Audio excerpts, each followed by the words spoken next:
En Venezuela comienza nuevamente un proceso de negociación. Tras años de desesperanza aprendida por tantos intentos fallidos previos, la pregunta es inevitable. ¿Estamos frente a una oportunidad diferente que permita el inicio de una transición democrática en Venezuela? Después de años de incumplimientos, sanciones, confrontación política y una profunda crisis económica, algo parece haber cambiado. En esta ocasión cambian los incentivos, los actores, cambia también la asimetría del poder y sobre todo una realidad geopolítica diferente, en la que destaca el rol tutelar de los Estados Unidos como principal factor político detrás de estas deliberaciones entre gobierno encargado de Delcy Rodríguez y parte de la oposición democrática venezolana. Sin embargo, esto no significa que la transición democrática esté garantizada. ¿Qué tiene de diferente esta nueva ronda de negociaciones y cuáles son los obstáculos que todavía podrían hacerlo fracasar? Hoy, en Mirada Semanal, vamos a examinar esta nueva hoja de ruta que comienza a dibujarse en Venezuela. Activar un nuevo proceso de postulación para la renovación y designación de todos los magistrados del Tribunal Supremo de Justicia.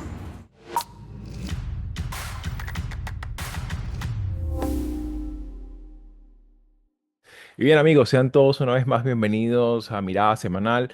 Particularmente, como hemos venido haciendo el seguimiento ya en el programa, en varios episodios anteriores, desde el 1 de agosto se han venido realizando en Venezuela varios acercamientos entre el gobierno interino de Delcy Rodríguez, pero también y por decisión deliberada del gobierno de los Estados Unidos, la oposición a través de la representación parlamentaria del 2015, y principalmente de la figura de Dinora Figuera. Y me gustaría un poco comenzar contigo, Marisabel. ¿Cómo miras tú este proceso? Ya recién, hace pocas horas, pues se conoció como una primera, un primer pantallazo, ¿no? De cuál va a ser, cuáles son los actores, qué se discute, en dónde hay los primeros acuerdos.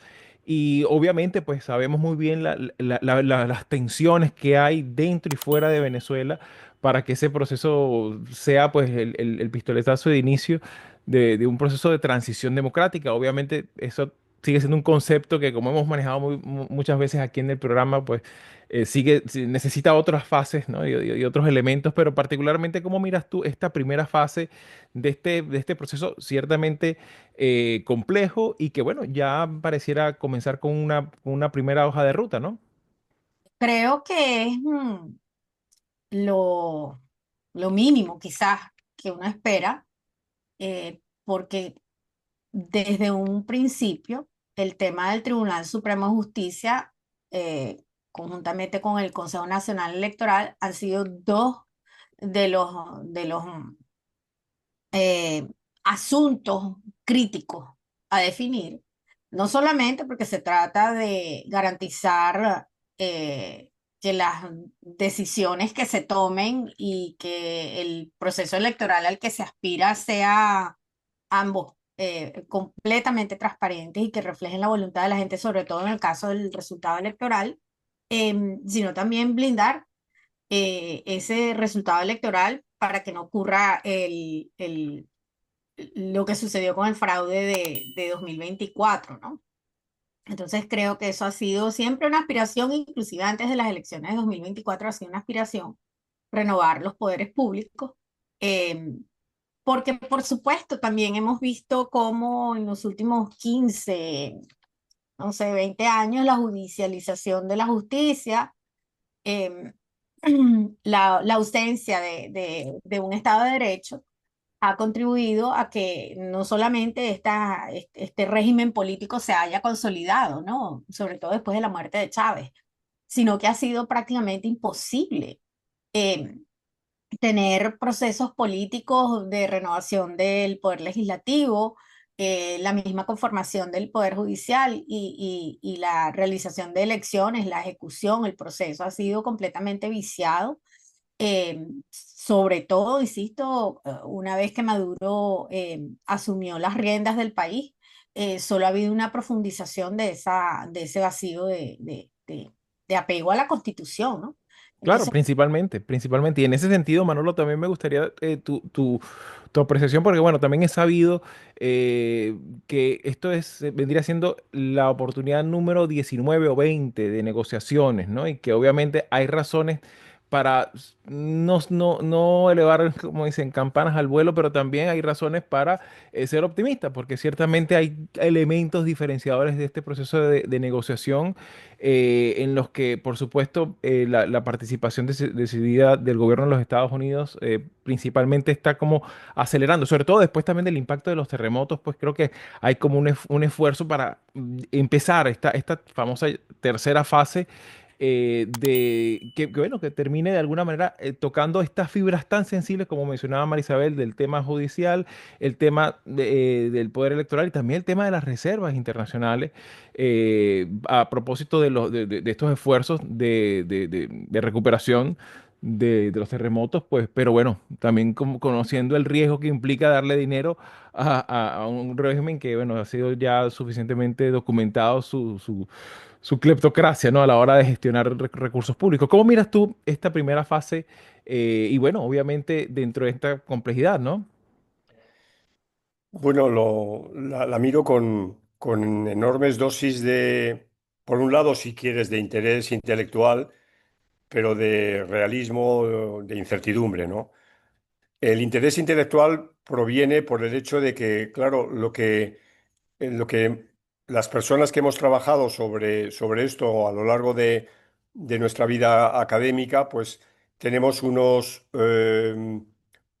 coordenadas que se asientan en la bibliografía de las transiciones a la democracia, todo lo que se escribió sobre todo en los años 70 y los años 80 en un contexto en el que la democracia era, como señaló nuestro querido Juan Linz, el único juego en el pueblo, ¿no? O sea, todos tendíamos hacia la democracia y entonces digamos que el camino era más o menos claro. ¿Qué ocurre hoy? Que eso no es cierto, que ese camino hacia la democracia no es cierto, ¿no? Y que, por ejemplo, un país que apadrinaba la democracia, la poliarquía en términos de moda de la época, que era Estados Unidos, hoy es un país que es el primer gran enfermo de deterioro democrático, ¿no?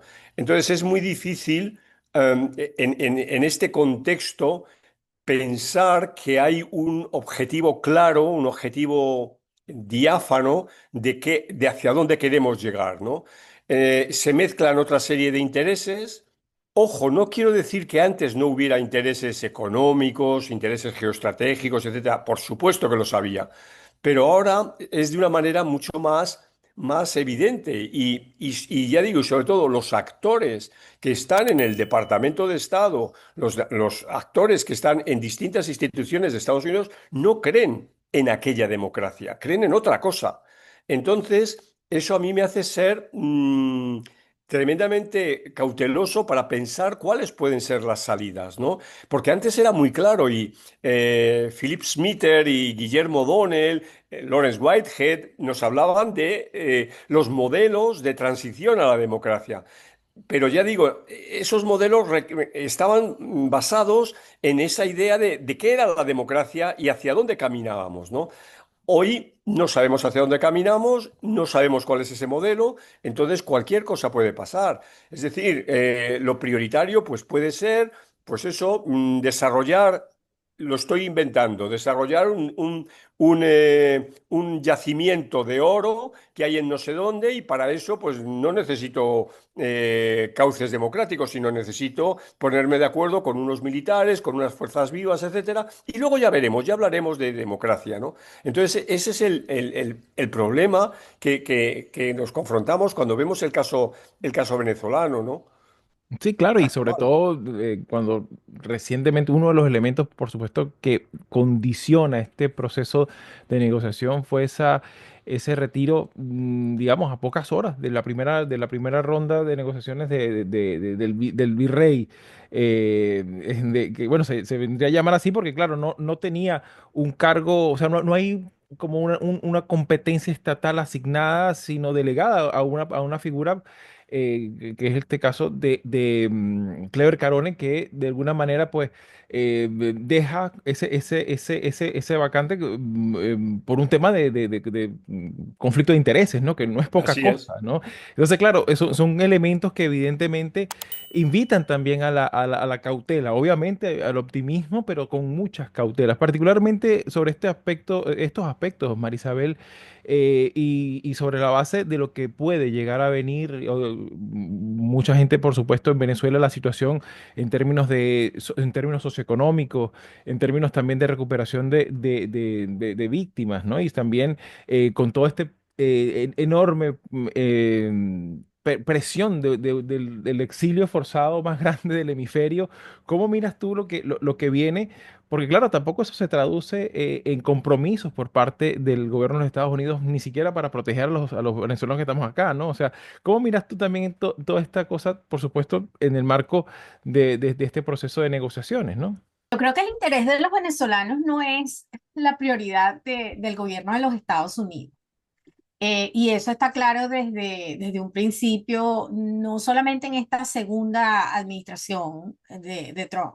Esto viene de su primera administración, cuando el gobierno interino hizo outsourcing para la representación de los intereses de Venezuela, no solamente de los venezolanos, sino de la democracia venezolana, y ellos le confirieron al presidente Trump en ese momento un enorme poder, sobre todo para influir, y eso se tradujo en las sanciones petroleras, ¿no? Fundamentalmente. Entonces, en esta segunda administración, el presidente utilizó el tema de la inmigración venezolana en los Estados Unidos como una justificación no solamente para la persecución de venezolanos en Estados Unidos, sino también para lo que terminó siendo la extracción de Nicolás Maduro de Venezuela. Y lo que menos escuchamos de la boca del presidente de este país es hablar sobre la democratización en Venezuela.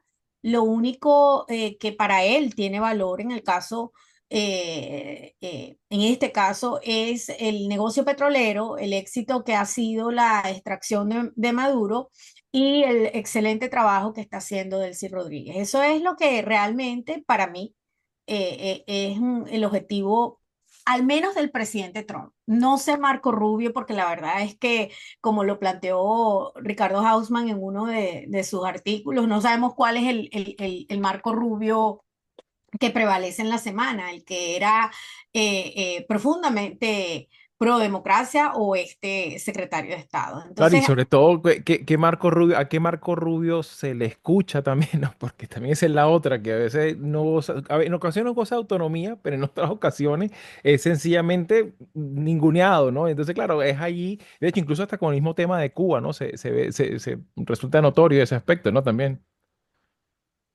sí, bueno, no, la verdad que a mí no me queda claro cuál es el plan para Venezuela, porque estas conversaciones se están produciendo, creo yo, es mi impresión, a raíz de la enorme crítica que se ha ido levantando no solamente desde Venezuela, inclusive no tiene nada que ver con lo que los venezolanos aquí hemos expresado sobre la incongruencia, la inconsistencia, la incoherencia de haber sacado a Maduro y haber dejado a los Rodríguez a cargo.